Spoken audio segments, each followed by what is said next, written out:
হয়, পৰ্বতজৰাৰ এখন ফাৰ্মত আচলতে একে নিশাই কেইবাটাও ছাগলী নিধন হৈছে আৰু ঘটনাক লৈ কিন্তু ইতিমধ্যে ক্ষোভ প্ৰকাশ কৰিছে ফাৰ্মৰ স্বত্বাধিকাৰী আচলতে। মই যিহেতু বৰ্তমান উপস্থিত আছোঁ সেইখন ফাৰ্মত, আৰু ফাৰ্মত যিহেতু 50টাৰো অধিক ছাগলী আচলতে পালন কৰা হয়, ইয়াত ভেড়া ছাগলী, কিন্তু পশুপালন বিভাগৰ ফালৰ পৰা কিন্তু কোনো ধৰণৰ ব্যৱস্থা গ্ৰহণ নকৰাৰো অভিযোগ উত্থাপন কৰিছে। যিহেতু মই যদি এবাৰ সামগ্ৰিক সতীৰ্থই পৰিৱেশখিনি দেখুৱাই তেতিয়াহ'লে চাব যে আপোনালোকে ছাগলী ভেড়া আদি কৰি কিন্তু এইখন ফাৰ্মত পশুপালন কৰি আহিছে, কিন্তু কোনো ধৰণৰ ব্যৱস্থা গ্ৰহণ কৰা নাই। ইয়াৰ যি বগৰীবাৰীৰ যি আচলতে পশুপালন বিভাগৰ দায়িত্বত থকা যিসকল বিষয়া কৰ্মচাৰী আছে তেওঁলোকে কিন্তু কোনো ধৰণৰ ব্যৱস্থা গ্ৰহণ কৰা নাই।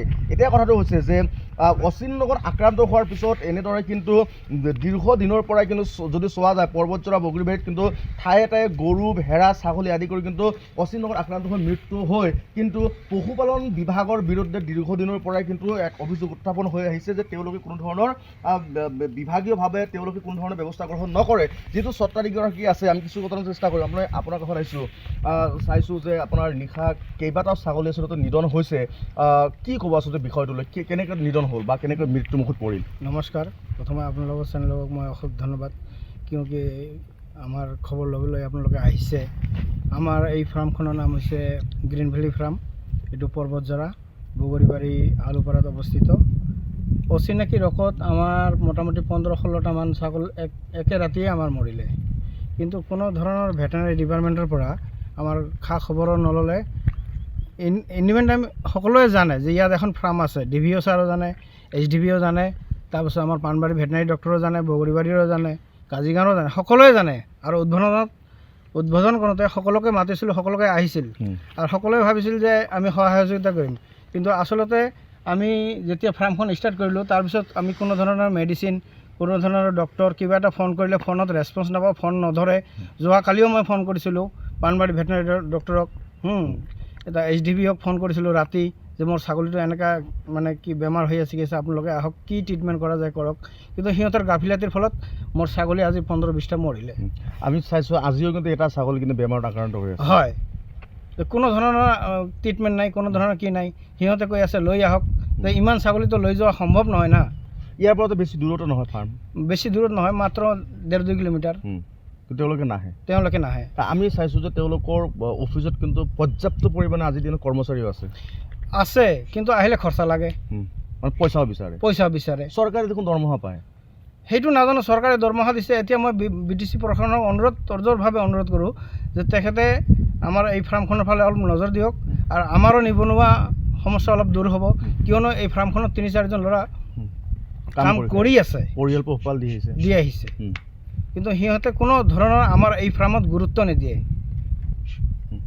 কিমান ছাগলী পোহপাল কৰি আছে? মোৰ মোটামুটি আছিলে 50টামান ছাগলী আছিলে, কিন্তু মোটামুটি সৰু ডাঙৰ মিলি 19-20টামান মৰিছে একে ৰাতিয়ে। গোটেইকেইটা কি উন্নত জাতৰ নেকি? গোটেইকেইটা উন্নত জাতৰ প্লাছ লোকেল, আৰু ব্ৰিডাৰটো আমাৰ বাহিৰৰ ব্ৰিডাৰ, আমি লোকেল দি হাইব্ৰিড মানে কি কৰোঁ আৰু কি, মানে 60% আমাৰ আহি যায় আৰু কি। এই যে এটা কথা কৈছে যে চৰকাৰী চাকৰিৰ প্ৰতি আপুনি ৰৈ থকা নাই বা আশা কৰা নাই, আপুনি এটা ব্যৱসায় আৰম্ভ কৰিছে বা এইটো পথ বাছি লৈছে, এনে সময়ত আচলতে যেনেকুৱা ধৰণৰ চৰকাৰীভাৱে সহায় কৰিব লাগিছিল সেনেকুৱা ধৰণৰ সহায় কৰেনে?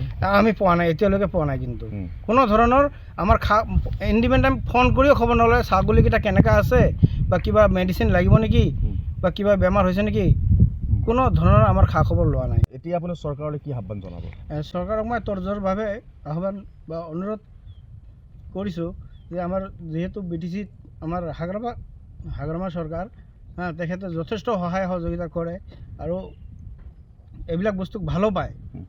তো মোৰ এটাই অনুৰোধ যে চৰকাৰে আমাৰ প্ৰতি অলপ নজৰ ৰাখিব লাগে আৰু কি, যিহেতু আমাৰ ভেটেনাৰী ডিপাৰ্টমেণ্টৰ EM আছে, আমাৰ লোকেল মুনমুন বাইদেউ আছে, তেখেতৰ লগতো মই যোগাযোগ কৰিম, যাতে আমাক যথেষ্ট সহায় সহযোগিতা কৰি আমাক স্বাৱলম্বী হোৱাৰ কাৰণে আগবঢ়াই লৈ যায় আৰু কি। হয়, নিশ্চিতভাৱে তেওঁ আচলতে যথেষ্ট আৱেগিক হৈছে আচলতে কথাখিনি কওঁতে। এতিয়া কথাটো হৈছে যে তেওঁ কৰ্মসংস্থাপন বিচাৰি কিন্তু এই যাত্ৰা আৰম্ভ কৰিছিল আৰু এই ফাৰ্মত আচলতে 2জনৰ পৰা 4জনকৈ নিবনুৱা যুৱকক কিন্তু ইয়াত কৰ্মসংস্থাপনো দিছে আৰু এওঁ এটা সপোন ৰচিছে আচলতে যে কেনেকৈ আচলতে আগবাঢ়ি যাব পাৰে, কাৰণ যিহেতু পৰিয়াল পোহপাল দি আহিছে এই কৰ্মৰে।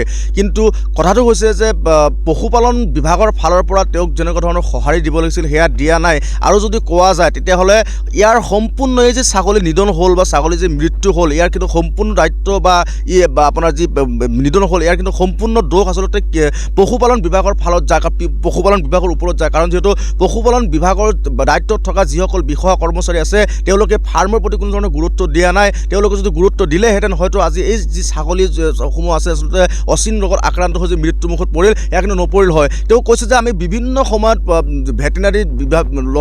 ভেটেনাৰীৰ লগত যোগাযোগ কৰিছোঁ, পশুপালন বিভাগৰ দায়িত্বত থকা বিষয়া কৰ্মচাৰীসকলৰ লগত আমি যোগাযোগ কৰিছোঁ, তেওঁলোকে অৱগত মোৰ ফাৰ্মৰ বিষয়ত, কিন্তু তেওঁলোকে কোনো ধৰণৰ সঁহাৰি দিয়া নাই। এটা কথাটো হৈছে যে এই ক্ষেত্ৰত BTCC চৰকাৰে আচলতে এই যি পশুপালন বিভাগৰ দায়িত্বত থকা বগৰীবাৰীত যিসকল পশুপালন বিভাগৰ দায়িত্বত থকা যিসকল বিষয়া কৰ্মচাৰী আছে তেওঁলোকৰ ওপৰত কেনেকুৱা ধৰণৰ ব্যৱস্থা গ্ৰহণ কৰে সেয়া কিন্তু সময়ত হ'ব লক্ষণীয়।